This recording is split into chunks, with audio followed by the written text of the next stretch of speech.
हमने आज तक बहुत बड़े बड़े स्कैम जो ऐसे मार्केट में हो रहे थे उसको एक्सपोज करने वाली एक वीडियोस बनाई थी और इस वीडियो का एक प्लेलिस्ट तैयार हो चुकी है, लेकिन स्कैम लेवल अभी नहीं रुकी है। लेकिन इस वीडियो में हम बात करने वाले हैं कुछ 5 या फिर 6 ऐसे तरीके व्हाट्सएप से जो स्कैम किए जाते हैं उन सारी स्कैम्स को आप किस तरह से अवॉइड कर सकते हैं, या फिर उस जगह पे आपसे स्कैम हो जाता है तो आप उस प्रॉब्लम से बाहर कैसे आएंगे। तो आज बस इन्हीं दोनों के बारे में बात करने, कुछ नई स्कैम की वीडियो नहीं है बल्कि आपकी सिक्योरिटी के लिए कुछ नए नए टिप्स लेकर इस वीडियो में आए हैं। तो चलिए बात करते हैं पहले स्कैम। तो आप जानते ही हैं कि स्कैम क्या क्या अलग अलग तरह के होते जा रहे थे। सबसे पहले हम बात कर लेते हैं how to stay safe on WhatsApp scams. तो व्हाट्सएप पे स्कैम सेफ करने के लिए बस आपको जो हम इंस्ट्रक्शन बता रहे हैं उन्हीं सारे इंस्ट्रक्शन को आपको फॉलो करना है। तो सबसे पहली प्रिकॉशन जो आपको बरतनी है वो है कि अननोन कॉल से जब भी आपके व्हाट्सएप पे मैसेज या फिर कॉल आए तो उस मैसेज या कॉल को ज्यादा से ज्यादा इग्नोर करने की कोशिश करें जो कि आपको पूरी तरह से अननोन लगे। सेकंड प्रिकॉशन की हम बात कर लेते हैं, वो है कि आपको आइडेंटिटी वेरीफाई करना है। खुद की आइडेंटिटी वेरीफाई करने की जरूरत नहीं है आपको। आपने अक्सर देखा होगा कि व्हाट्सएप पर कुछ ऐसे मैसेजेस आते हैं जिसमें पर्सनल इंफॉर्मेशन या फिर कुछ मांगी जाती है, कुछ बोला जाता है कि आप ये प्रोवाइड कीजिए, मुझे ये दीजिए।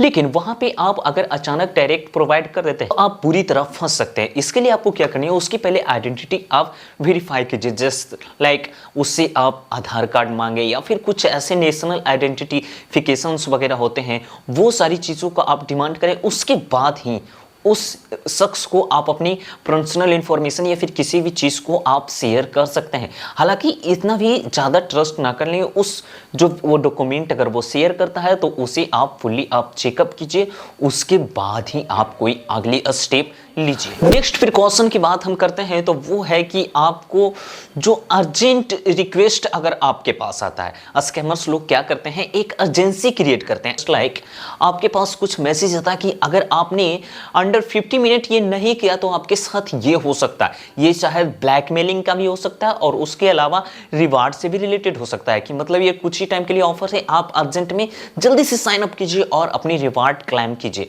और इस तरह से फिर यहां भी आपके साथ एक स्कैम हो जाए। नेक्स्ट प्रिकॉशन की हम बात करते हैं तो वो आजकल आम तौर पे हर एक के साथ होता है, वो है कि लिंक भेजे जाते हैं। मालवेयर वाले लिंक होते हैं, स्पाईवेयर, इन सारी चीज़ें रिलेटेड जो लिंक होते हैं वो शेयर किए जाते हैं। उस लिंक पे आप जैसे ही क्लिक करते हैं आपकी पर्सनल इंफॉर्मेशन, उसके अलावा फिर क्या क्या न क्या हो जाता है। तो आप इन सारी चीज़ों से दूर रहें, मतलब कि जो भी अननोन लिंक आए वो लिंक आप क्लिक ना करें।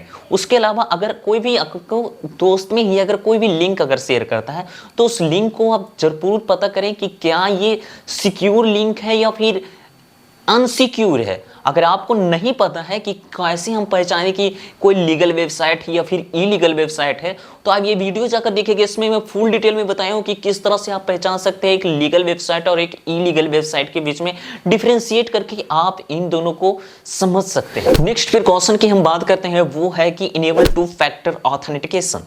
इसका मतलब यह हुआ कि अपने व्हाट्सएप में जाकर आप 2 फैक्टर ऑथेंटिकेशन ऑन कर दीजिएगा। इससे एक फायदा होगी कि आपकी जो अननोन लोग होंगे वो आपकी व्हाट्सएप को लॉगिन करना ज़्यादा आसान नहीं होगा। ऐसे जस्ट लाइक अगर यहाँ पे अगर 2 फैक्टर ऑथेंटिकेशन आप नहीं यूज करते हैं तो बस उन्हें एक OTP चाहिए और वो लॉगिन कर लेगा। लेकिन अगर 2 फैक्टर ऑथेंटिकेशन का इस्तेमाल आप करते हैं तो आपकी अकाउंट को ज़्यादा सिक्योरिटी मिलेगी। हालांकि एक अपडेट के बारे में और मैं बता दूं कि व्हाट्सएप पे एक नई अपडेट आने वाली है जिसका नाम है पासकी।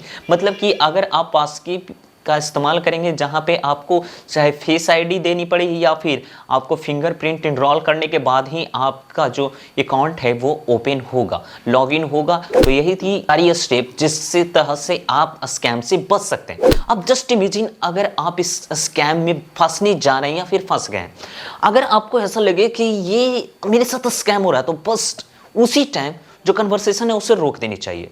उसके अलावा आप अपनी प्रूफ कलेक्शन करने लगे, क्योंकि अक्सर स्कैमर्स ये भी करते हैं कि अगर वो उन्हें लगता है कि मैं पकड़ा गया तो वो मैसेज को डिलीट फॉर एवरीवन कर देते हैं और उसके बाद फिर आपके पास कोई सबूत नहीं रह जाता। मैं प्रूफ कलेक्शन की बात इसलिए कर रहा हूं क्योंकि अगर आपके पास प्रूफ नहीं रहेगा तो आप कहीं भी जाकर साइबर सिक्योरिटी से रिलेटेड FIR नहीं कर सकते हैं। विदाउट प्रूफ आपकी FIR दर्ज नहीं की जाएगी। अगर आप इसके विक्टिम हो जाते हैं तो इसकी जो इंडिया का साइबर क्राइम पोर्टल है, जिसका वेबसाइट है www.cybercrime.gov.in, यहाँ पे जाकर आप अपनी कंप्लेंट रजिस्टर करवा सकते हैं। इसकी एक हेल्पलाइन नंबर है 1930।